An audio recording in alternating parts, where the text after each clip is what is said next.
Hi, everybody. My name is Ksenia. I'm working as HR advisor in Oslo. And one of my tasks within my job, of course, is being recruitment. So I thought this webinar might help you to get a different perspective on the recruitment process and on what the companies are looking in candidates. So I have created this presentation CV, which will take you to the interview stage to make sure that you have the right CV, which can eventually get you into the recruitment process. Of course, we have our own perception of how the recruitment is usually going, but we all have our perceptions as candidates. And I thought, since I'm working as well as a recruiter from the employer side, it might be a very good input for you guys as well to keep in mind when you are optimizing your CV. If you are looking for a very particular job, the job of your dreams, whether it could be your first job in Norway or you are looking to change the position for a better one, etc., etc. So yeah, let's go. And of course, my technology is not working, but the agenda is going to look like this for today. We will talk about how the candidates are being selected on the screening stage. I will take you step by step as to how to make the CV look right for a particular position. And then I will also suggest some recommendations for you to have when you are writing your cover letter, so that it will actually turn out to be a pleasant process. Because I don't know how it is for you, but for some people, writing a CV and a cover letter is a very painful process to go through while applying for jobs, and it's almost the most difficult task when it comes to recruitment process as such. I'm sorry, my technology is not working today. Yeah. So when it comes to the screening stage and the choice of the candidates, I think it's very important that you know who does the screening. It's very important whether the screening is done by a recruiter, an HR person, or a hiring manager himself or herself. Why does it matter? You should always keep in mind that an HR person is someone whose area of expertise lies within HR. So, for example, if you are a software engineer and I'm an HR person looking for a software engineer, I don't know your specialization inside out. I don't know your job inside out. All I know is that we have a certain profile we are looking for. I consulted the hiring manager to get all the specifics of the job, all of the technical stack which we need, all of the keywords I should be looking out for, etc., etc. So actually, when you know that a recruiter or an HR person or an HR agency, recruitment agency, is doing the recruitment for a particular position, basically you should think of that this person doesn't know exactly all of the small specifics of your job. Okay, all of the technicalities. So in this way, your CV should be looking as much as possible as the job ad. Because what the HR person is going to do, or a recruiter, they will have the keywords in front of them, and we are not doing the screening of CVs in Norway using artificial intelligence yet. So your artificial intelligence in this sense is this recruiter person. So the recruiter person will take the job ad, look for keywords, and will try to match this to your CV. Okay, so you have to have as many similarities as possible, and the more technical the position is, the more similarities it should be. That will increase your chances of being invited to the interview. I know that this is obvious, but sometimes people prefer really to talk about their whole life story in a CV instead of highlighting that, yes, I have this exact competence which you advertised in your job ad. If the recruitment is done by the hiring manager, it makes it more easy and more difficult at the same time. So ultimately, you will have to do the same, because hiring manager would be able to understand all of the small specifics of the job, all of the technicalities, probably what to look for. But the hiring manager will have less time, because usually recruitment is not a part of his job, and this task comes a little bit extra. But I think the insight or the input you have to take out of this is that the more your CV looks like the advertised job, the better. Then keep in mind as well that the screening, the first stage of the recruitment, and the screening of a particular CV usually takes no longer than 10-15 seconds, because for each position it's very likely that the company will receive approximately 150 applicants. Depends on the type of the position, of course, as well. The more technical position is, the fewer the candidates are. The more niche specialization is being advertised, the fewer applicants you will get. But all in all, keep it in mind, all in all, it's 150 applicants. Of course, there are a lot of relevant and irrelevant applications straight away. So the first step for each company is to separate those CVs which look interesting and those CVs which look completely irrelevant. So, and it's usually enough to have 10 seconds for this. It goes very quickly, right? We place something into one group and we eliminate other candidates. 10 seconds, it's really, screening is really screening. At this stage, nobody will be looking into your CV for more than 10 seconds. And after you have been screened and you were the right candidate, or your profile looked interesting, only after that the person will look very closely into your profile. So considering that you only get between 10 and 15 seconds for your for the screening of your CV should look like an elevator pitch. So think about the Silicon Valley, where everyone has an idea of their own startup, and everyone there has a 10-second elevator pitch in case you get into the elevator with the person who could be a potential investor. The elevator goes for approximately 10 seconds, and you have 10 seconds in the elevator investor to pitch your idea. So your CV should be a little bit like this. So it should match competences and tasks which are being advertised in the job ad. And at this point, a lot of people are asking how my CV can stand out. And that's the thing. Your CV does not have to stand out. Your CV has to match exactly what is being advertised in terms of the main tasks, in terms of the required competences, hard skills and soft skills. And that's it. Once there is like 90% match, I don't know, 70 if possible, consider yourself being screened and selected for the next stage of the recruitment process. Okay, let's go further. This brings us to the main rule of writing a CV.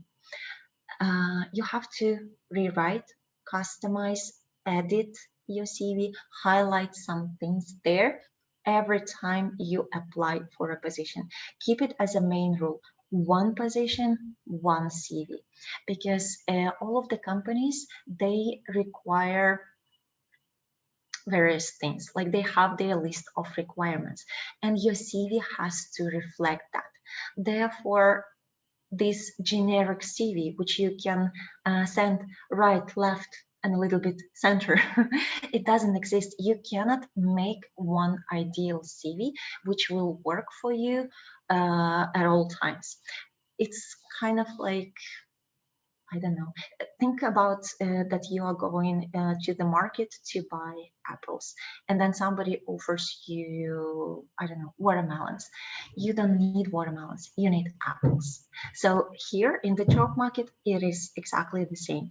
They advertise apples, they would like to get apples. So that's why you have to customize your CV to highlight the skills which the potential employer is requiring in your CV as well. Okay, so edit, customize your CV every time you are applying for a job. It will increase your chances of being invited to the interview greatly. Generic CVs, everybody, we can see those CVs from a mile away.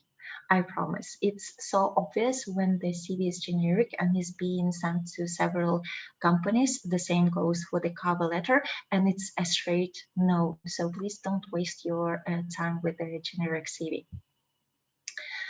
So let's go into the subject of how to write the CV, and it's not the rules, it's the recommendations which I see are working in the job market. Okay, so how to make the CV look right. First of all, let's go about some general things. The format. I'm not a designer myself, and for me, using the Word doc and format the CV and then turn it into a different format and to send, for me, this is personally a hassle. So you don't have to suffer. Everything has been created for us. Please use templates. There are a lot of professional templates available in the in different resources in internet, and you can find very good sources here. My favorites are canva.com, resume.io, template.net. They have been developed by the designers. They are professionally looking. You can choose the layout, the design which you like best.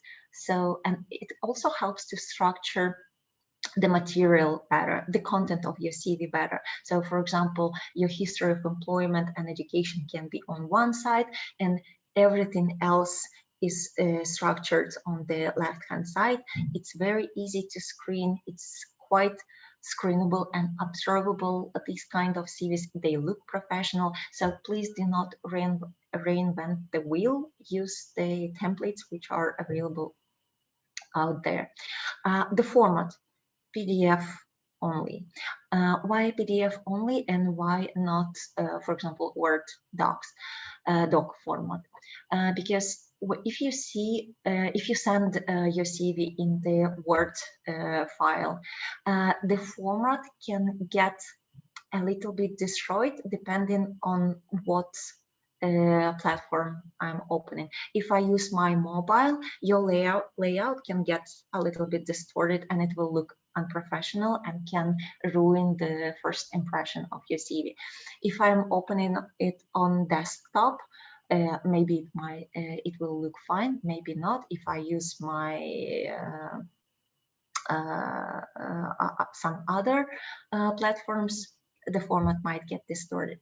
The length of the CV should not exceed 2 pages.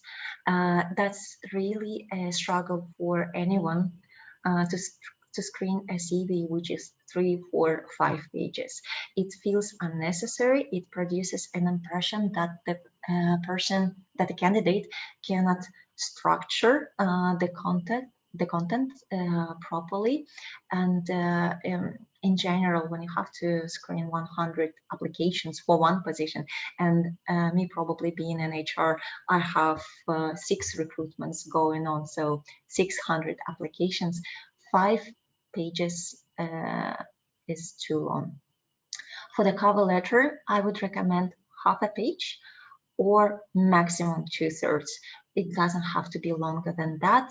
It's quite unnecessary. All right. So, and then from the format of the CV, let's talk about the structure. The most important is that you have a very clear structure of the CV. Please never write your CV in the full text. I know that this is self-explanatory, and I thought that not so many people would do that, but the number of the CVs which we receive being written in the full text describing the whole employment history without any breakdown, highlighted words, bullet points, that's very difficult to screen this kind of CVs. So the structure should approximately look like this. You should have the general information about yourself, for example, your picture, your contact details, and a short summary of your professional profile. We will talk about this in a minute. Then you should describe your work experience, of course, as well. Make sure that you are following a very distinct timeline. Your employment history should go from the most recent employment, because this is the most relevant and important one for the employer, to the earlier employments. Okay. Then only after that, I suggest that you list your education and courses. And again, here I have put the word relevance. Here, the employer is not interested in all of your education. So for example, if I'm an HR person, the employer probably would not be interested whether I have I don't know, a mathematical degree from some university, okay? It should be very, very relevant to what the potential employer needs. We will talk about this as well later. And in the end, you finish your CV with a reference section. Let's go through each part of this structure one by one, okay? So I don't know why it happens to me. I'm really sorry. Okay, now we are back. General information.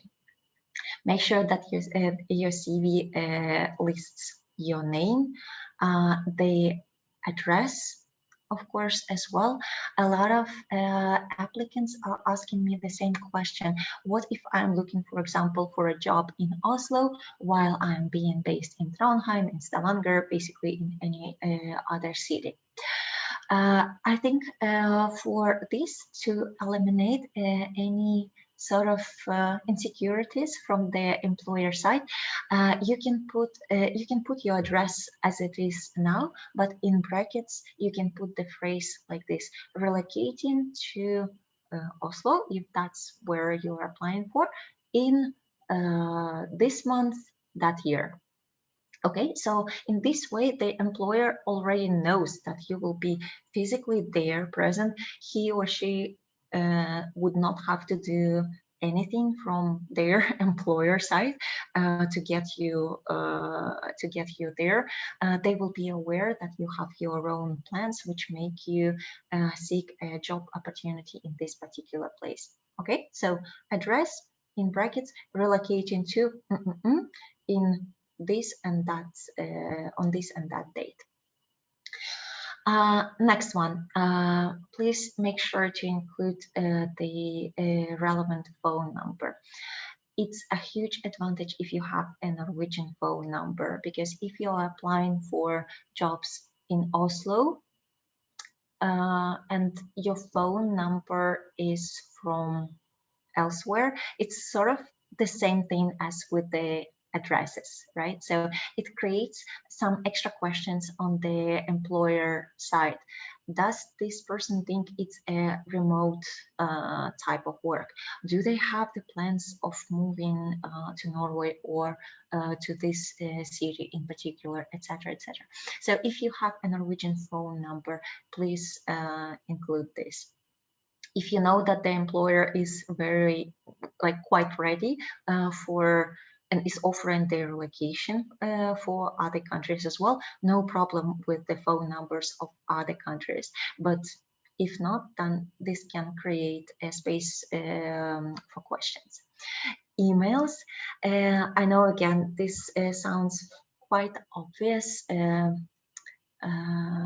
thing to state, but the number of cases when we receive the CVs with the emails which sound a little bit not suitable for working situations, this number of cases is very high. Therefore, please make sure that your email account sounds professional as well. No emails like superherogirl@gmail.com, etc. I would also recommend to have a bit of special care with student university emails. If it's an entry-level job and the company, you think it's a junior level as well, and the company is very sort of welcoming the applicants with the who will be graduating very soon, then it's fine. For any other types of the jobs, I would still recommend to use your personal email account. Photos. Photos in Norwegian environment and the use of those is, I would say, quite relevant. It depends, of course, on what type of the positions you are applying. I have heard that in the oil and gas industry, where engineers, everyone knows everyone, this is not so common. But unless you haven't heard that, I would definitely recommend the use of photo in your CV. The use of photo in your CV in Norway increases the chances by proceeding in the process, in the recruitment process, by 30%. From my perspective, it also helps to see a person behind the text. So I would definitely recommend using a professionally looking photo. Professional, what is professionally looking photo? It would be something which you would use on LinkedIn profile. Make sure that it's a picture of yourself being alone, never in a group of people, even if you have sort of cut yourself out from such photos, and it should be very much business-like. You please use the background as well as maybe sort of like one tone background, dark, gray, white, but one tone, one color is usually beneficial. Please never a picture of you in a relaxed environment. We have unfortunately received or fortunately, I don't know, having a picture in the CV might be some sort of the initial test as well for the candidate. But if you have received a picture of someone in a restaurant with a glass, in a bar, in a group of friends, a selfie, please never use a selfie as well. A mirror picture, sort of like selfie being done in the elevator, etc. These are all inappropriate. So I thought it's as well quite obvious thing, but judging by what we get in CVs, I think it's worth mentioning. Professionally looking photo. It should show you like this, the head, shoulders up to here. Never in the full length. One tone background and alone. Okay, and then the final thing which you should state in the short professional summary of your CV and what it is. A short summary is one sentence about you as a professional, which you will change in every single version of your CV, which you send for every single position. Okay, because the short summary should summarize you as the professional and highlight only those competences and those tasks which you have been doing, which are relevant and stated in the job ad for this particular position. Okay, so for inspiration, you can look for something on LinkedIn. In LinkedIn, they also have a section for the summary of a person as a professional. Let's look at the example, how it can look like. Okay. As I mentioned, short summary is always based on the position. Your short summary of you as a professional should reflect what is stated in the job ad. So, for example, I have taken this job ad from LinkedIn, where the company is looking for an HR professional, and you can see here on the top of the page the requirements which they are listing. 3+ years of experience in a similar role within HR, obviously a people person, good knowledge of labor law. Then I note to myself, okay, keywords, 3+ years of experience, labor law, then hands-on experience with HR system. Okay, again, keyword, experience with HR system.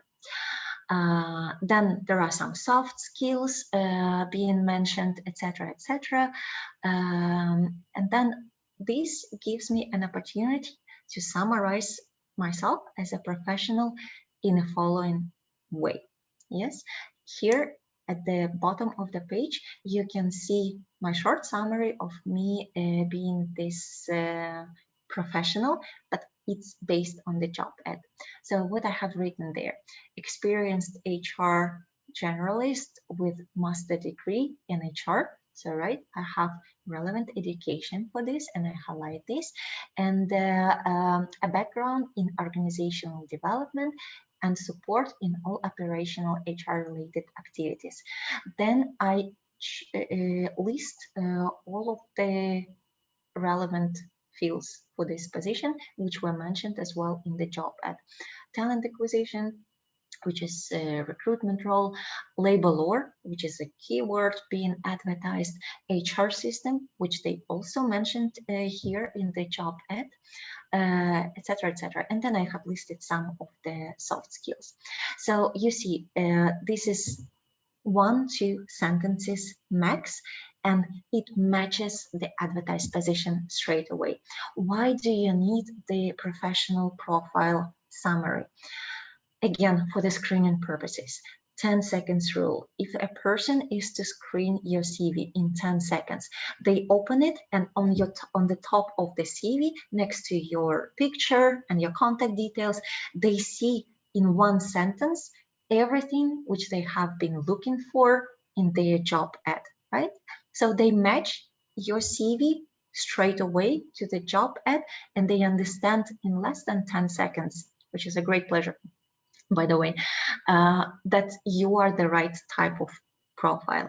Okay, it's basically what you see is what you get. So it really, really helps a lot. Then after we are done with the general information, right, we move on to work experience and different specifics, what to write about your work experience. So as we have mentioned, excuse me, before, remember to follow the timeline. List everything from the most recent experience to the more earlier employments. If you have any gaps in your CV, right? So for example, you haven't been working for a year because I don't know, some of your personal reasons, you should try to fill those gaps, right? Don't leave the potential employer, wondering about what you have been doing in this year, why you have not been working. So you can fill the gaps with different projects. Maybe you have been doing consulting services as a freelance. Maybe you have been doing some volunteering. Maybe you have been taking some relevant courses for this position. Just remember to fill the gaps. There are various ways to fill those in. It will be difficult to give a particular general advice which will work for all of you guys, but in my private consultations we go through this, how we can fill the gap so that it looks good on your CV. Then if you have been working, for example, if you are a small company and you have been working for a bigger project, for a big partner, for a bigger holding company which is worldwide famous, which you have been, if you have been working or being involved into some famous project which is very loud, don't be afraid to use this brand halo, as we say. Brand halo is basically, if kind of like belonging to something which is bigger than you and your company, and it's completely acceptable if you sort of communicate it in the right way, right? So for example, if you have been working for a very small company whose name is not famous at all, or you were one-man show, right, one-man company, doing a project maybe for Facebook, don't write on your CV that I am, for example, Ksenia Burkova, AS, Axel Selskap in Norway, and that's it. Nobody knows me as a brand. But if I have been doing a project for example, Google or Facebook, I can use this, right? So this is my project for this company doing this and that. So brand halo, when it's being used wisely, it's really working greatly. Then please do a revision of your titles. You know, your titles basically should reflect the belonging of the position for which you are applying for now, or have some connection.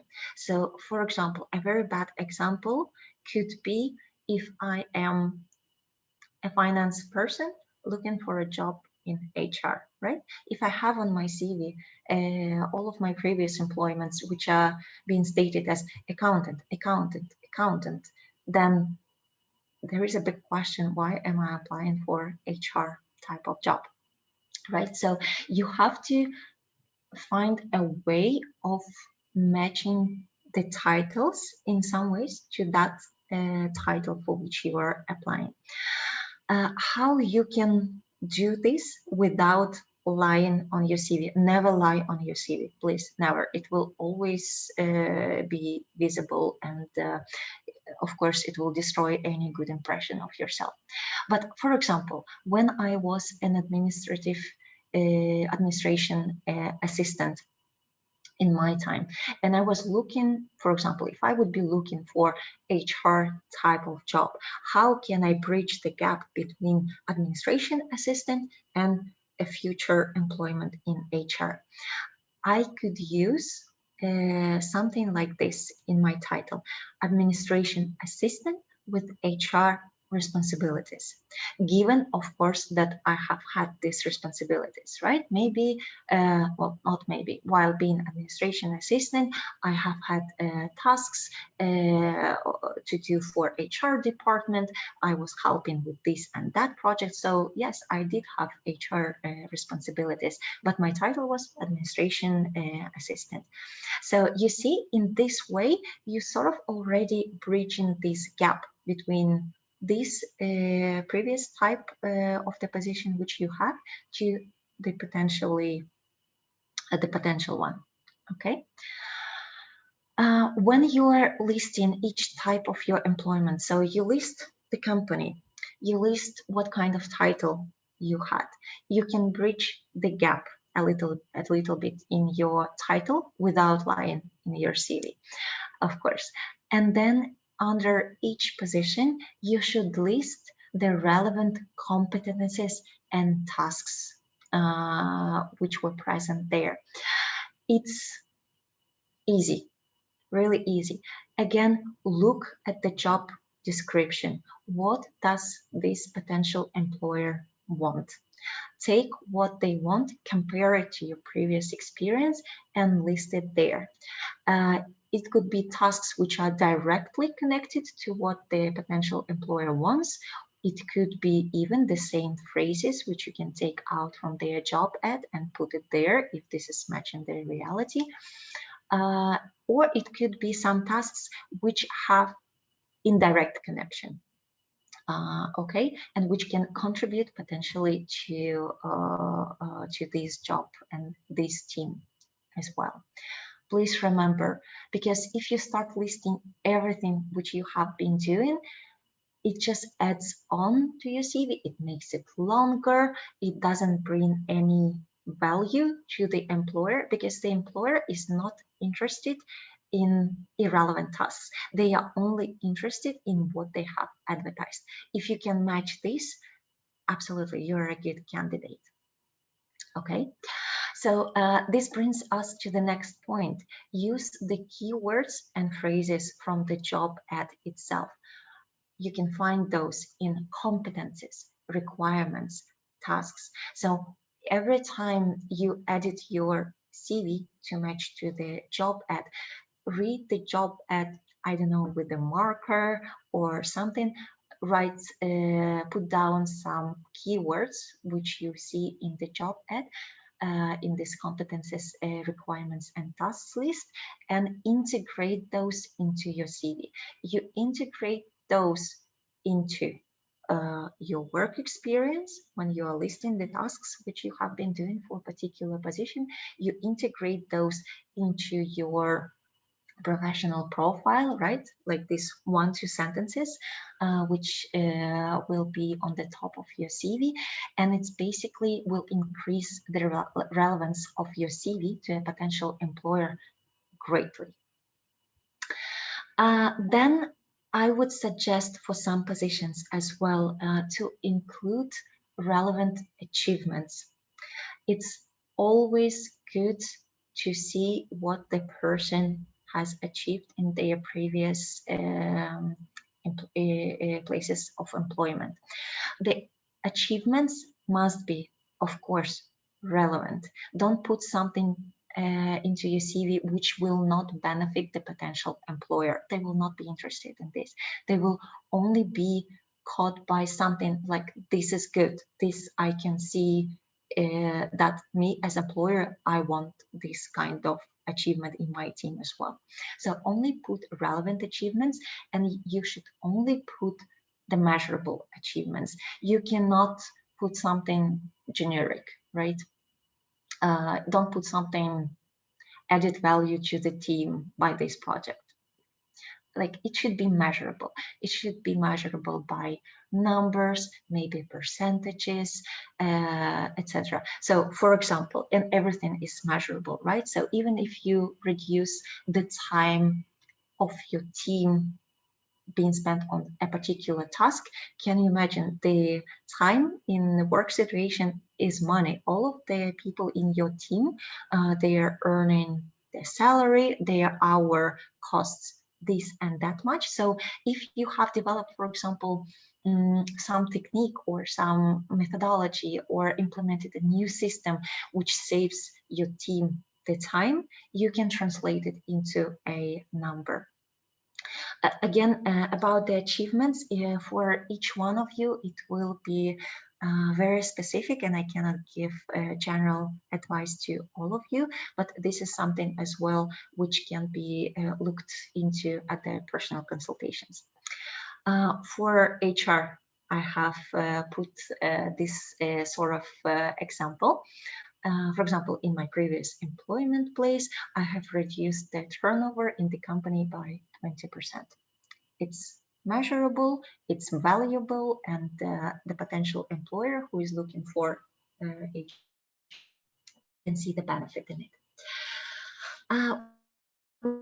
Your work experience, I mentioned this before, never write it in full text, right? So when you put this company, your previous title or your current title, after that, never put like in full text your tasks. I have been doing this and that and then this and that. No, bullet points only, very structured and concrete competencies and tasks you have been doing, which are matching exactly those ones which are being advertised in the job ad. If they are not matching, they should be connected to it, at least indirectly in some way. Remember, when you're writing your work experience, you should only write relevant experience, not your whole experience. So how it can look like on your CV. So for example, if I am applying for HR positions, right? My work experience should be provided in the CV in the form that, okay, this is the kind of like direct line, very specific development which I have made from, for example, coordinator position, administration with HR responsibilities, then moving to HR positions, etc., etc. If at some point I was working, I don't know, in Starbucks or in a coffee place or in a restaurant, it is not relevant for a potential employer. It's good to know that I have done this, but it doesn't bring value exactly to a particular employer because they are benefiting more from my concrete experience and expertise within HR. But I still want to keep it on my CV, for example, and that's okay. In this case, I can have this separate section which will say other employments, other relevant employments, if you would like to have it in this way, and then it can list those ones there so that it will not occupy the main space of your CV. Remember about those templates. You can separate the content in your CV very clearly. Work experience, relevant work experience and education, and everything else on the other side. Everything else would be your professional profile, contact details, skills which you have, tech stack, for example, software, which you have been using, languages, and then you can put other employments. Okay.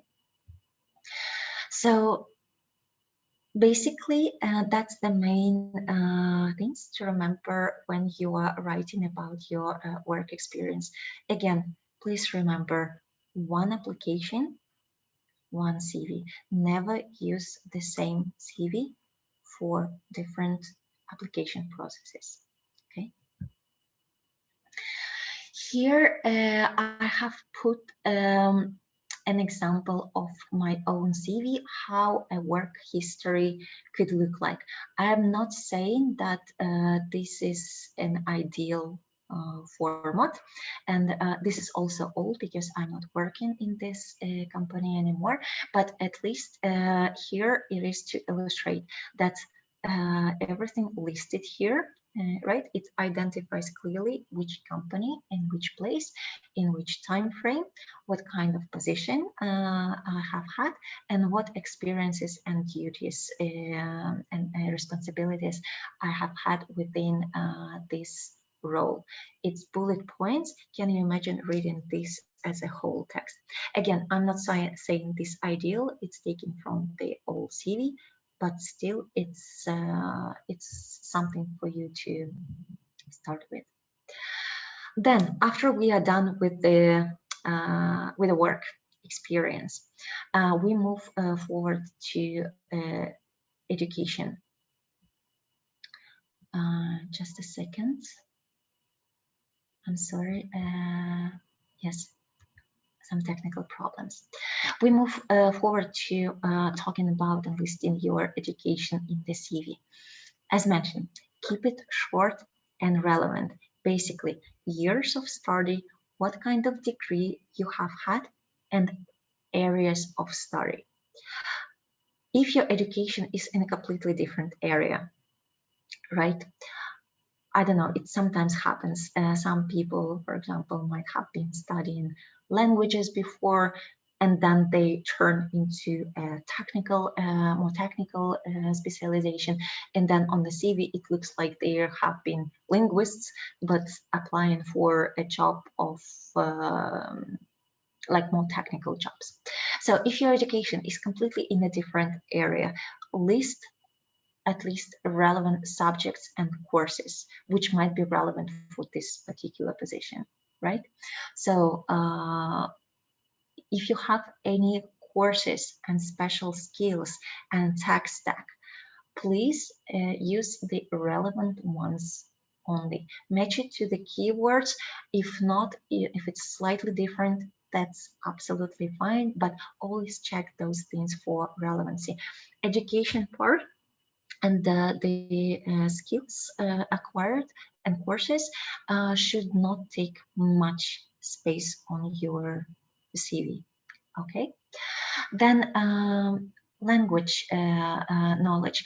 The suggested format is, as you can see here in this presentation, for example, English full proficiency, Russian native, Norwegian advanced, etc.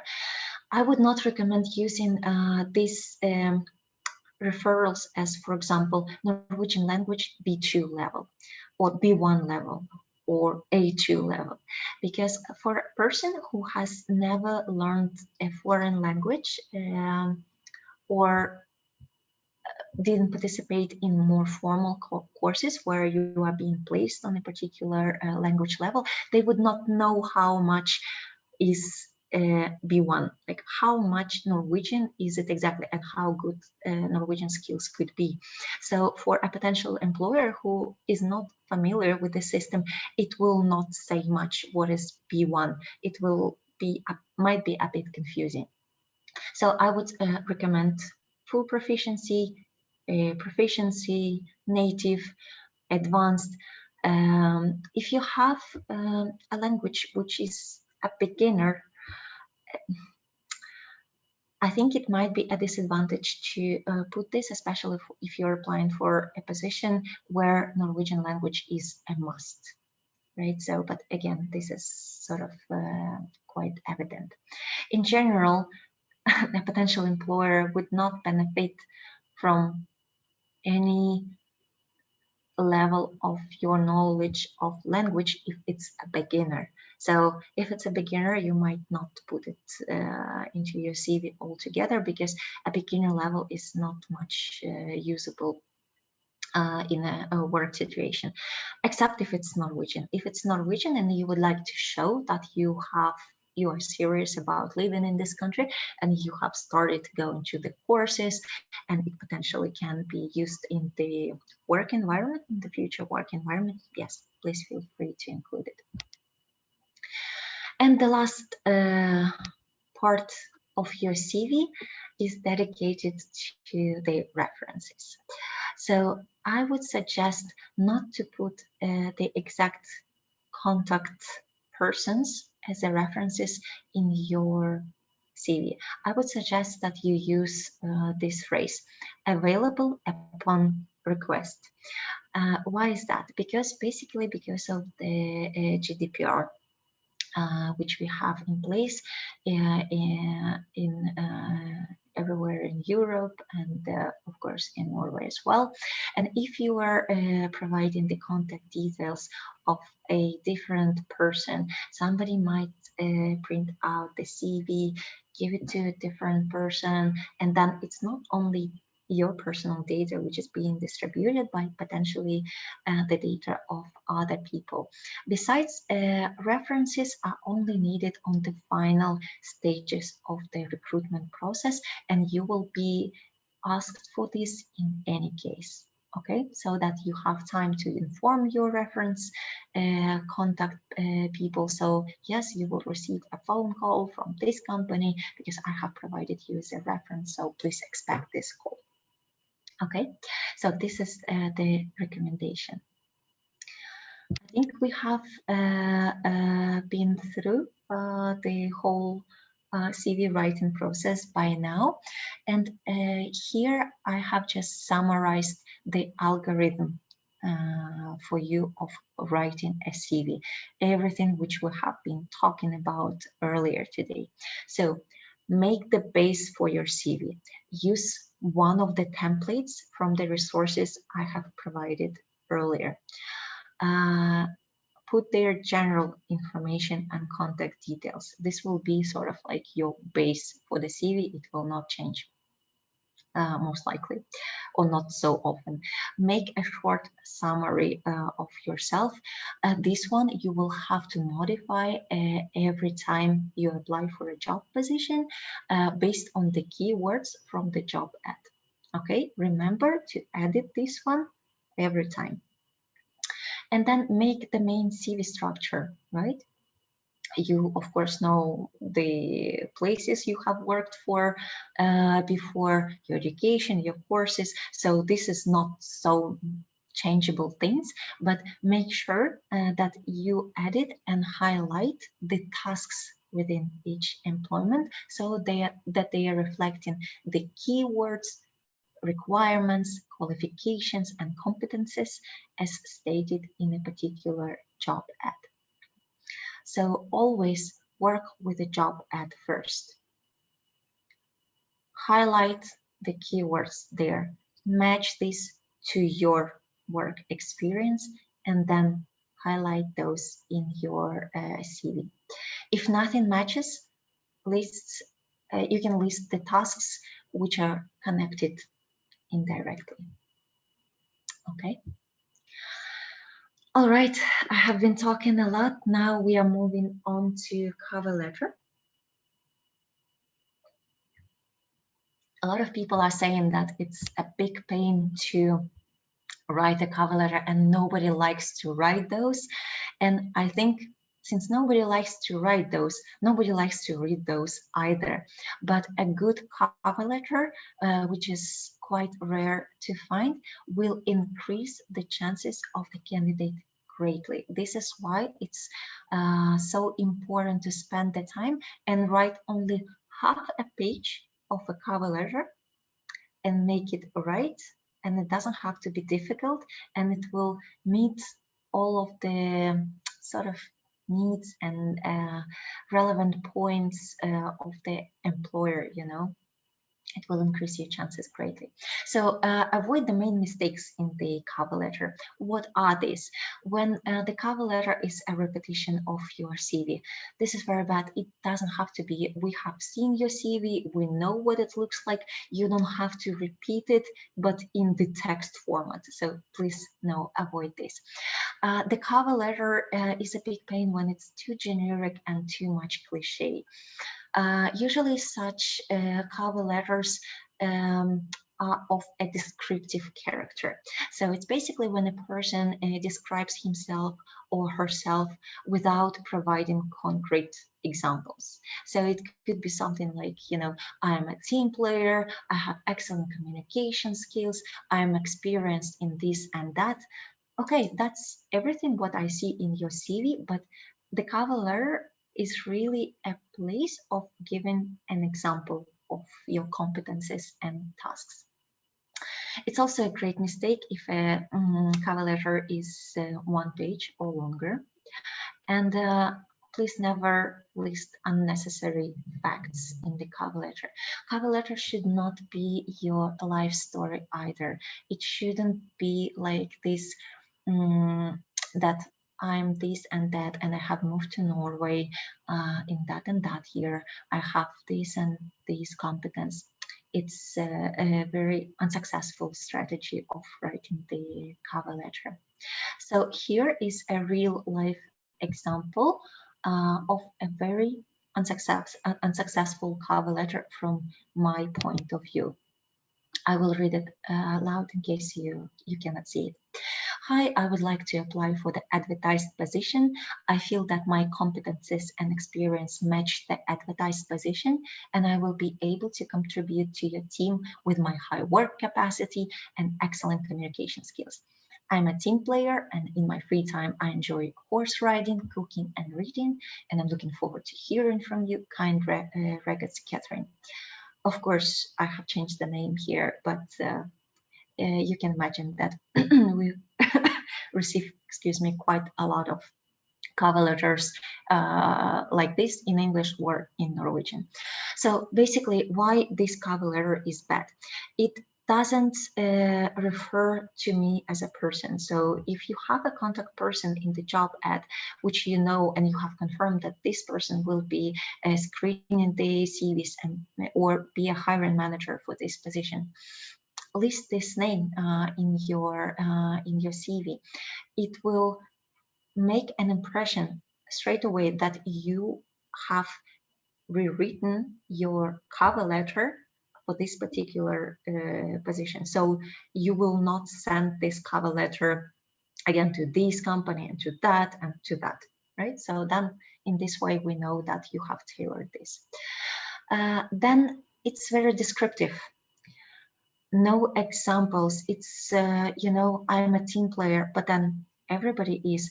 Not a single cover letter would say that I'm not a team player. So it doesn't basically add value to the application. It doesn't say anything about the person as a professional. And I would not remember this cover letter at all, because people do not remember descriptions. People remember stories. And here there is no story, okay? And let's continue. What does an HR person think again? This is a generic cover letter, probably sent it out to 50 other companies, didn't spend time to sell himself or herself as a professional to us as the company, how exactly your experience can contribute to our advertised position. We need to see how. And is probably as a consequence of all of this is not interested in us as a company in general and this role in particular. So please avoid these generic cover letters. It ruins an impression. Then I have provided a more successful example of a cover letter. But again, it doesn't have to be a golden standard, right? So I will read it to you as well and comment on that. Dear Aurora, already here, the name of the recruiter or a hiring manager is being used, right? So we know that this person tailored this cover letter and is addressing a particular person here. I would like to express my interest in HR business partner position in Tesla. Again, here it's more specific, you know, it's very good as well in case of a recruiter is recruiting for several positions at once and can get confused, like, okay, which type of the position you are applying for. Of course, with all of the recruitment system, it's almost impossible to get confused, but anything can happen. So my professional profile matches the requirements set by Tesla, such as it's not a description, it's a statement, and then I show how my profile is relevant exactly to the advertised position. I have taken the key requirements and keywords and I list all of them here. In some way, it will be similar to this professional profile which you have used on your CV, okay? So it says, I have been working for more than 10 years in senior roles in HR, for example, if that's what they want. And I have a strong background, and then the person is listing the keywords used from the job ad. And the keywords were labor law, employee relations, organizational changes, legal support to management team, right? So you, in case a recruiter opens this cover letter, even before the CV, they can see again the relevance of your profile. Then what this person does, And it could be one strategy for writing your cover letter. This person talks about an achievement, right? So, but the achievement check for relevancy. It has to be relevant for this particular employer. So the person here writes, in my current role of HR business partner in DNVGL, I have successfully implemented a range of organizational changes, which is a key word in the job ad, which resulted in 15% less of employee turnover and which saved the company approximately that amount of money. So here a person lists an achievement in a very measurable way, and the achievement is very relevant to this employer because it is based on one of the mostly used keywords in their job ad. So the person here who is writing a cover letter identified the need of this company and shows his or her achievement in closing this need. Okay. The cover letter continues here. Okay. Here the person says, my understanding is that the main focus of the advertised position in Tesla will be organizational changes, and I will be happy to share strategies and suggestions for the process should we come into the future dialogue. Looking forward to receiving your feedback, kind regards, and I have signed this with my name, not to disclose the other person's name. All right, so what is the purpose of this paragraph? What it refers to, and it can be another strategy which you can use in writing your cover letter, and it's a big plus and almost nobody ever uses it, but I really highly recommend this strategy. What you do is that you call the contact person for the recruitment for this particular position. You call them to inquire about the questions. It could be some questions you might have already, but then I recommend asking you this question to this person. Are there any tasks or challenges within this position which are not being listed in the job ad? This is a very good question because any position might contain a challenge.